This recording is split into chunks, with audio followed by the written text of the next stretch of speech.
Hey there, I'm with my good friend Siobhan France, Dr. Siobhan France, and she is a business and embodiment coach, and we're going to get into exactly what that means. Essentially, if you have an idea that you'd like to share with the world, she's going to help you get it out there. Siobhan, thank you so much for being here today. Thank you so much for having me. I am super curious about what embodiment means.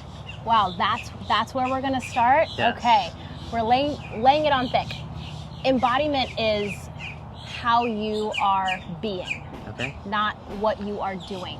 Okay. And as many entrepreneurs are coming into the world wanting to get their message out there, Sure. they do. And they are doing their message online, but they are not being their message. So the words that they're saying are not matching who they truly are and how they really feel about themselves. Okay. Yeah. So it's like our mutual coach, Myron, says it's be, do, Right. and have. Right.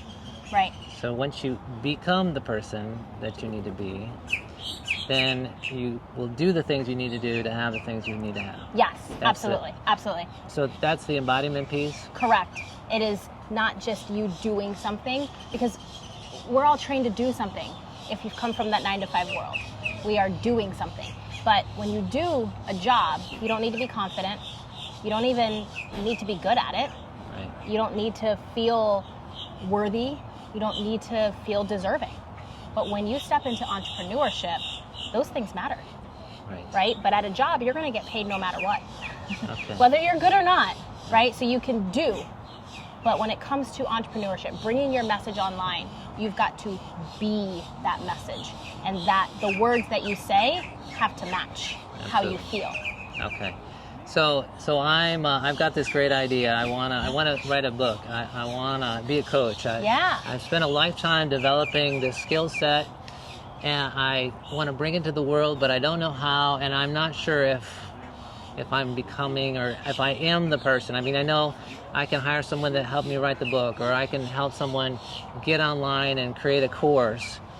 But you're telling me that just writing the book and creating the course or having a curriculum may not be enough to really get my message out there and connect with my audience and build a community? Correct. So how would you help me where would we start? Okay, so that depends on where someone might be. Someone might want to just start for the very first time creating content. And if you're going to be out creating content for the very first time, you have to understand what your message is. What is that core message that you want to share with the world? And then you have to find a way that you can share that message so that it's understood. I like to call this textbook knowledge or degree style knowledge. That's how people generally enter the world. It's like you're so good at your craft, you come online and you are talking like a textbook. You are talking like the professor.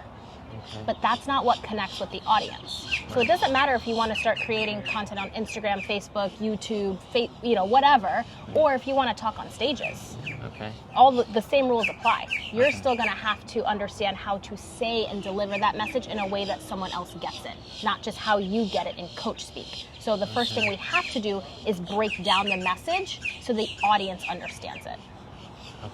Okay. So when it comes to, I'm in the brand building space, and of course I focus in on the why, the purpose first. As it pertains to building a brand, because I guess I hear you through someone who cares a lot about branding, and I'm wondering, like, how have you differentiated yourself? Because let's face it, business coaches are a dime a dozen. They're out there. How would you say that what you do is different from the next business coach who's out there telling you, well, you got a message and I'm certified and I have all this criteria and I'll ask you all the right questions to get you to the right places to help you to get your brand situated, figure out who you're serving, what problem you're solving in the world. But what would you say is the differentiator, and how does someone else, I mean, you're speaking about that right now, but how would you say you're helping someone really differentiate themselves, separate themselves from their, so-called competitors? Yeah. So how I differentiate myself, because that was the first question that you asked me, is I am not just somebody who can show you a strategy. That is the business side. I deal a lot with the human side of business. So I'm just going to give an example. Let's say you are wanting to bring more leads because you are wanting to, coach people. But Leads are what? Leads is somebody who is now interested in potentially working with you. How to get more people interested in you. Yeah. So let's say you are wanting to bring more people in that are interested. But the human side of you is like, well, I don't feel really confident yet in maybe being able to deliver the result. I know I'm good at what I do, but I don't know if I can deliver the result. What if this one person can't get the result that I say I can deliver? Or what if I have a visibility issue where I'm afraid to be seen online? I'm afraid to actually speak authentically and raw online with my thoughts, my ideas, and my perspectives. So if I'm holding back and I'm afraid to show up, I might be putting out a message online, but there's a filter over me.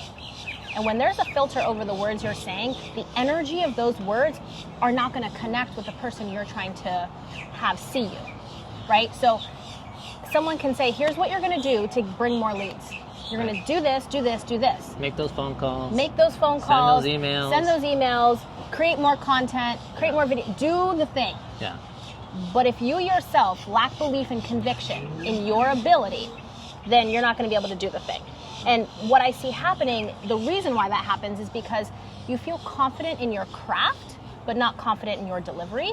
Right. Or you feel confident in your 9-to-5 job that you came from, but entrepreneurship is a different level of confidence. Yeah. And so we tend to think that we are confident and competent in entrepreneurship because we're confident over here.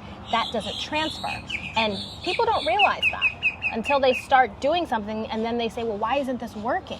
That's usually what people say to me is, this isn't working. The business isn't working. Right. But they've already have the strategy. It's clear as day. Right, and they're But smart. They're smart. They get it. They're smart. But the application is being hindered by who they are really believing they are on the inside. Right? And so typically when we're working in the 9-to-5 world, we're really good at it. We're really good at what we do. We can do it in our sleep. Doesn't even matter what it is. When you step into entrepreneurship, you've now exposed yourself to a different layer of discomfort. Absolutely. And we are like, I don't want that. The brain's like, don't give me any more discomfort. That, yeah. We don't want that kind of discomfort. Sure. So it's easy for us to find distraction or think we're growing our business, but all we're doing is consuming YouTube videos and reading books and going to seminars, but there's no application. So you are in the consumption phase, I call it, where you're just gathering up all the data that's making you feel as though you're growing your business. But the reason why you're doing that is because you're afraid to speak your message online. And so, when we put our message out, we open ourselves up to other people to criticize us. Sure. And so if you're not able to handle that, that's another layer as well that we work through. So when it comes to what makes me different, I can see around the corners of why you're stopping yourself from bringing in more leads or converting your leads into sales, somebody buying from you. Right. Or even why you might not be reaching out to pitch yourself to be on stages. What is it you're holding back from? Or why you have writer's block and you're not writing the book. So I deal with that side. So how I help my clients now stand out online, they have to embrace what makes them different. Right. And that's usually the piece that people are like, well, I don't know what makes me different.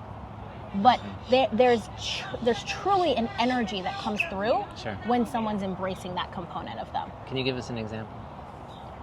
I'm nerdy. Okay. I'm really quirky. I love to get into the nitty-gritty of this. When I do my YouTube videos, for example, I might go down the rabbit hole. I might say a joke. I might share a part of my story that it might be vulnerable. Right. So the part that makes me different is sharing my raw thought and perspective around a topic, not being worried that someone's going to criticize me or think I'm corny or think I'm nerdy. This is just who I am. I enjoy books. I enjoy high-level speak. I like to talk about consciousness. And so sometimes I might make a joke about that in my YouTube video. Right. And it probably seems nerdy to another person, but I'm not going to hide that part of me and think, well, they don't want to hear that. I'm going to speak freely about that. Right. So, because that might be the part they connect with. Exactly. Yeah. Exactly. But we, again, in this job world, you're not really yourself.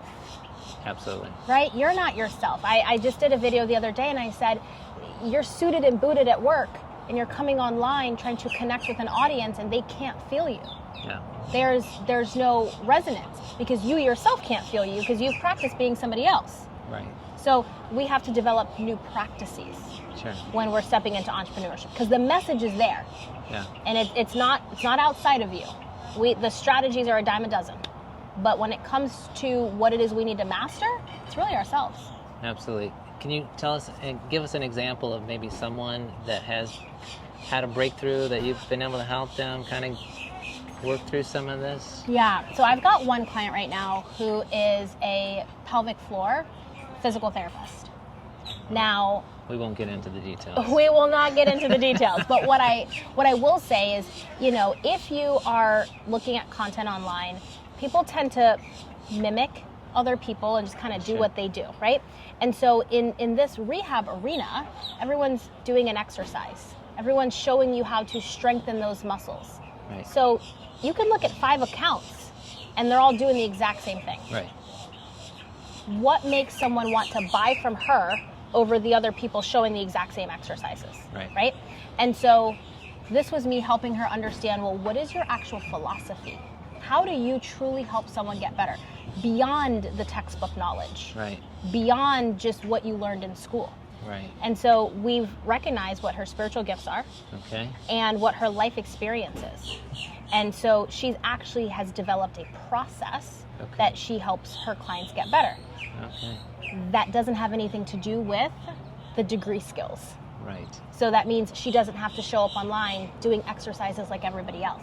So I teach an art of storytelling where she is able to now take what components of her life experience and her spiritual gifts and her degree skills combined and deliver a message that helps people see their pelvic floor differently. Okay. So I always like to teach in perspective shifts. Okay. Right? And so if you're going to help someone let them know that you can help them, you have to be able to demonstrate that you understand their problem. Absolutely. So this sounds a lot like, I talk a lot about the journey of transformation, and we need to get good at telling our own journey, and that gets to our values, why we're doing what we're doing, why we care about what we're doing, why we're serving the people that we're serving, and then share with others how we're helping them. One, like you're saying, identify, help them to know that you really see and are connecting with the issues, the challenges that they're having, the stuck place that they are, and then helping them get to that place, the transformation, their own transformational journey to get to become a successful coach and help more people, serve more people. You talked a little bit about identifying their spiritual gifts. Yeah. What tell us about that? That's the thing. A lot of the people I work with are what I call an intuitive genius. They just know things and they have skills that they don't realize that they've developed. They get a download and they're like, I don't know how I know that, right? But they're so immersed in their craft and what they do, and they've helped enough people that they're like, I'm really onto something. I want to bring this online. But when they come online, they freeze up because what I found is they don't realize how they know that. They don't know why they know, but they know that they know, right? And so what happens is you can have a person in your one-on-one session and you can help that person. But now to communicate that message to the masses, there's something in you that's like, well, I don't know how to say that because I'm not prompted with a question. I'm not prompted with a problem. And so what we identify is I listen to them talk. Okay. I'm like, tell me how you would solve this problem, this problem, this problem, this problem. And I listen to them talk. And we actually develop a process where they can actually see how their spiritual gifts are coming into play outside of their 9-to-5 skill knowledge or life experience knowledge. And so when you can see a process that you've used to help a person, now you have deeper levels of embodiment because you have believability in what you're doing.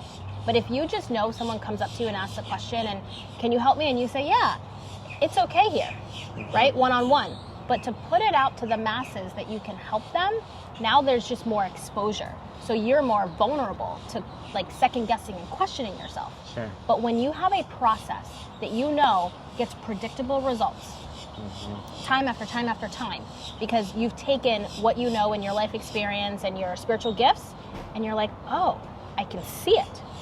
So I help my person to see it.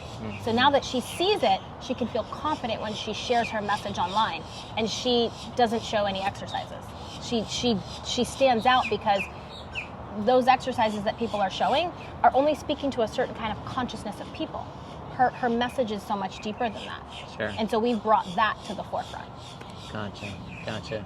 Is there any particular kind of person you like to work with? Like, what if they don't jive with the spiritual gift thing, you know? Like... Yeah, I think the people that I really tend to attract, there is something inside of them that's very palpable, that they know that they're made for something bigger, and those tend to be spiritual people. Yes. Right? Okay. And so I know for me, God gave me a feeling, very little. He gave me a feeling that there's a certain way I was going to feel when I'm doing work in this world. And when I graduated with my doctorate degree, it took me 1 year, and I woke up one day and I said, this cannot be my life. 1 year after working full time, I said, this isn't it. This is not how I thought I was going to feel. So the doctorate degree didn't take you a year. No. The realization. Yes. Okay. Man, I'm smart then. Yeah. No, so I've got a 3-year, it's a 3-year doctorate program. Yeah. And I thought I was going to be a physical therapist, and that was going to be my end all be all, and Sure. it was going to be great. So I became a physical therapist. Yeah. And then 1 year in, I'm like, this isn't it. Yeah. This is not how I was told I was going to And if you feel. look up Dr. Siobhan France, you might find a lot of those videos. Yeah, So- you will. I do have some content because I did start a business in that arena. Sure. Right? But I've completely pivoted out of it because I'm someone who had a message. And for me, that message is you could literally do and become anything you want, even if you thought you'd had it all figured out. Right? You don't need to stick it out there. Right? So my message is you get to reinvent yourself as many times as you need to get down to what you know is there. And so the people I do attract, they have that message. They're like, I can feel it, but I can't touch it. Like, how do I touch it? So we bring that into a real life experience through a business. So if people resonate with what you're talking about and want to connect with you, what's the best way for them to reach out to you? Yeah, well, we live in a digital world, right? So you can reach out to me on Instagram at Dr. Siobhan France, DR, and that's SIOB as in boy, HAN, last name France, like the country. You could also go to my website, drsiobhanfrance.com. It's the same on Facebook as well. Siobhan, it's been a great pleasure. Thank you so much. Thanks for Thank taking you so much the for time to do having this. me. Absolutely. I appreciate it. Absolutely. And you know how to reach out to Dr. Siobhan. If you have an idea and you feel like you have a passion for something that you want to share with the world, I believe that Siobhan can help you on that journey. So thanks again, and we'll hopefully see you in the next video. Bye. Bye-bye.